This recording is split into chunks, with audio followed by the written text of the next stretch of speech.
maxkamadda gobolka Banaadir ayaa maanta bilowday dhageysiga dacwadaha eedeysanayaal gaaraya 14 ay ku jiraan agaasimayaal hore kuwaasi oo loo haysto kiisas musuqmaasuq 13 ka tirsan ayaa maqan halka hal eedeysane uu maxkamadda joogay Cabdiqaadir Maxamed Cabdulle ayaa warbixintan Muqdisho ka soo diray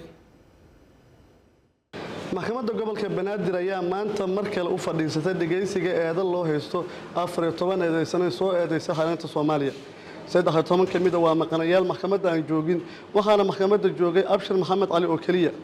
xafiiska xalinta Soomaaliya ayaa eedo ku soo oogay 14 waxaana 13 kamid hadda yihiin kuwan ku jira gacanta dawladda Soomaaliya dadka loo haysto eedda musuqmaasuq iyo luusashada lacagta dawladeed waxa kamid ah agaasimayaal hore u soo maamulay hay'adda socdaalka jinsiyadaha waxayna kala yihiin Colonel Maxamed Aadan Jimcaale Koofi iyo Cabdulqaadir Cilmi oo loo yaqaan Abdul waxay ahaayeen laba agaasimo oo kala dambeeyay hay'adda dadka sidoo kale ku eedeysan eedda musuqmaasuq waxa kamid ah agaasimiyaha cashuuraha bariga wasaaradda maaliyadda Muxyidiin Xasan Jurus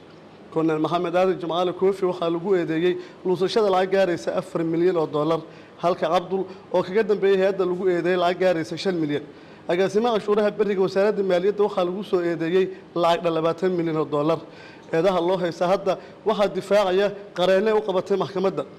hadda waxay yihiin kuwa dhamaantood ka maqaanta dawladda marka laga reebo halka qof ma cadda in raali ay ka yihiin eedda iyo dhageysiga hadda ka bilaabatay maxkamadda gobolka Banaadir qaarkood kol hore warbaahinta ka hadleen iyagoo ku tilmaamay inuu yahay arrin siyaasadeed maxkamadda gobolka Banaadir ayaa hadda dhageysanaysa eedaha loo haysto maqanayaasha waxayse kol hore soo saartay baafil loogu yeerayay inay hor yimaadaan cadaaladda balse ma soo ajiibin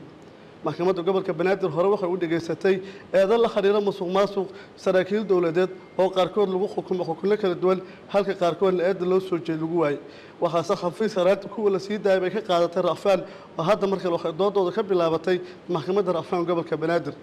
dawladda Soomaaliya ayaa muddooyinkii la soo dhaafay arinta la xiriirta eedda musuqmaasuq waxay ahayd mid koobaad ee dagaalkeeda arinta la xiriirta kabashada dhaqaalaha sida ay sheegeen saraakiil dawladeed maxkamadda gobolka ayaa hadda si wariisha loogu hayaa markay timaado eedeysanayaasha hadda maqan aan ku jir gacanta dawladda ku jira saraakiil dawladeed Cabdulqaadir Okey qubanaha VOA Muqdisho.